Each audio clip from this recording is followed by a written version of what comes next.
മഹാനായ Muadh bin ജബൽ റളിയല്ലാഹു അൻഹു, അദ്ദേഹം നബി സല്ലല്ലാഹു അലൈഹി വസല്ലമയുടെ പ്രിയപ്പെട്ട സ്വഹാബിയാണ്. അദ്ദേഹം പറയാണ്, ഞാൻ നബി സല്ലല്ലാഹു അലൈഹി വസല്ലമയുടെ കൂടെ ഞാനും നബി ഇങ്ങനെ നടന്നു പോവുകയാണ്. എൻ്റെ കൂടെ, ഞങ്ങളുടെ കൂടെ വേറെ ആരുമില്ല, ഞങ്ങൾ രണ്ടുപേരും ഇങ്ങനെ നടന്നു പോവുകയാണ്. ഞാൻ നബിയുടെ സമീപത്ത് കൂടെ നടക്കുകയാണ്. ആ സമയത്ത് നബി സല്ലല്ലാഹു അലൈഹി വസല്ലമ എന്നെ വിളിച്ചു, യാ മുആദ്, മുആദ്. നബി മുആദിനെ വിളിച്ച് ചോദിക്കുകയാണ്. മുആദിനെ വിളിച്ച സമയത്ത് മുആദ് റളിയല്ലാഹു പറഞ്ഞു, ലബ്ബൈക റസൂലല്ലാഹി വസഅദൈക.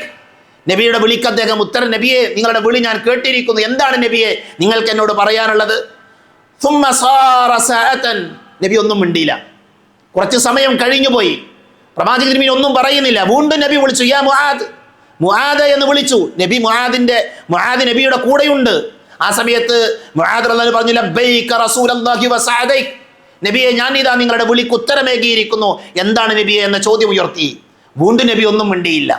നബി സല്ലല്ലാഹു അലൈഹി വസല്ലമ ഒരല്പ സമയമെടുത്ത് വീണ്ടും നബി ഇതേപോലെ ചോദിച്ചു. ആ സമയത്ത് നബി സല്ലല്ലാഹു അലൈഹി വസല്ലമ മുആദ് ബിൻ ജബൽ റളിയല്ലാഹു അൻഹുവിനോട് പറഞ്ഞു, യാ മുആദ്, ഹൽ തദ്രി മാ ഹഖ്ഖുല്ലാഹി അലാ ഇബാദിഹി. മുആദ്, നിനക്കറിയോ, മുആദ് നിനക്കറിയുമോ അടിമകൾക്ക് അള്ളാഹുവിനോടുള്ള ഹക്ക് എന്താണ് എന്ന്? നമ്മൾ മനസ്സിലാക്കേണ്ട ഒരു ചോദ്യമാണിത്. നമുക്കെന്താണ് അള്ളാഹുവിനോടുള്ള ഹക്ക്? ഇതാണ് നബിയുടെ ചോദ്യം. മുആദ്, അള്ളാഹുവിന്റെ അടിമകളായ മനുഷ്യന്മാർക്ക് അള്ളാഹുവിനോടുള്ള ബാധ്യത എന്താണ്, ഹക്ക് എന്താണ്, അവകാശം എന്താണ്, കടമ എന്താണ്?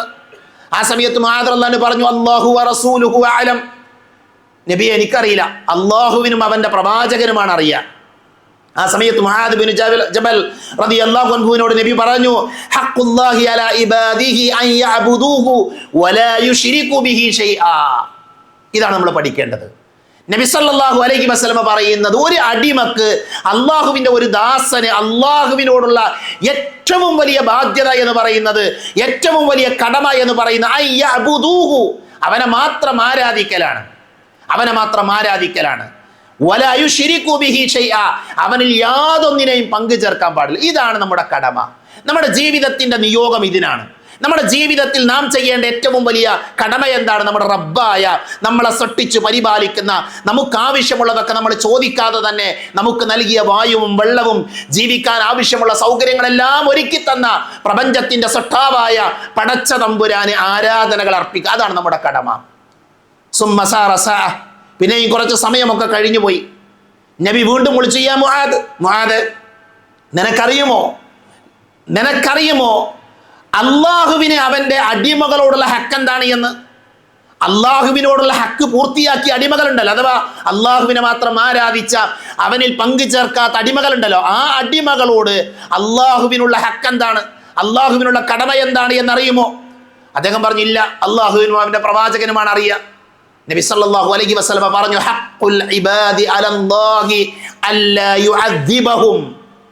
മുആദേ, അള്ളാഹുവിനെ ആരാധിക്കുന്ന, അവനെ ഇബാദത്ത് ചെയ്യുന്ന അടിമകളോട് അള്ളാഹുവിനുള്ള അവകാശം എന്ന് പറഞ്ഞാൽ, അള്ളാഹു അവർക്ക് ചെയ്തു കൊടുക്കുന്നത് എന്ന് പറഞ്ഞാൽ അല്ലാ യുഅദ്ദിബഹും, അവരെ ശിക്ഷിക്കാതിരിക്കുക എന്നുള്ളതാണ്. അള്ളാഹു നമ്മളെ ആ കൂട്ടത്തിൽ ഉൾപ്പെടുത്തുമാറാകട്ടെ. പ്രിയപ്പെട്ടവരെ, ഇതാണ് നമ്മുടെ ജീവിതത്തിൽ നാം അടിസ്ഥാനപരമായി നമ്മുടെ അഖീദയുമായി ബന്ധപ്പെട്ട് പഠിക്കേണ്ടത്. നമ്മളെ അള്ളാഹു പടച്ചത് അവനെ ആരാധിക്കാനാണ്, അവന് മാത്രം ഇബാദത്ത് ചെയ്യാനാണ്. അതിൽ യാതൊരു വിധത്തിലുള്ള വൈകല്യങ്ങൾ വരുത്താൻ പാടില്ല, ശിർക്ക് ചെയ്യാൻ പാടില്ല. നമ്മൾ ചില ആൾക്കാർ വിചാരിക്കും, എന്തിനാ ഇപ്പം ഇതിങ്ങനെ ആവർത്തിച്ച് പറയുന്നത്, എന്തിനാ ഇത് നിരന്തരം നമ്മൾ കേൾക്കുന്നത്? സഹോദരങ്ങളെ, ഒരു പ്രവാചകൻ ഒരു സമൂഹത്തിലേക്ക് കടന്നു വരുന്നത് എപ്പോഴെന്നറിയോ?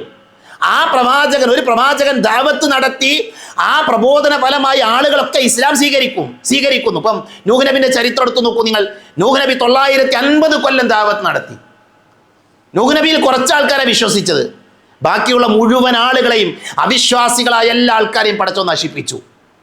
അല്ലേ? വളരെ കുറച്ച് ആൾക്കാർ, ആ കപ്പലിൽ കയറിയ ആൾക്കാർ മാത്രമാണ് രക്ഷപ്പെട്ടത്. ആ കപ്പലിലുള്ള ആൾക്കാർ, അവരൊക്കെ ആരാ? അവർ മുഅ്മിനുകളാണ്, അവർ മുവഹിദുകളാണ്, അവർ തൗഹീദ് ഉൾക്കൊണ്ട ആൾക്കാരാണ്. അവരായിരുന്നു തൗഹീദുള്ള ആൾക്കാർ. പിന്നെ എന്തിനാ നൂഹ് നബിക്ക് ശേഷം ഇബ്രാഹിം നബി വന്നത്, ഹൂദ് നബി വന്നത്, സ്വാലിഹ് നബി വന്നത്? തുടരെ പ്രവാചകന്മാരെ എന്തിനാ അള്ളാഹു ഇറക്കിയത്?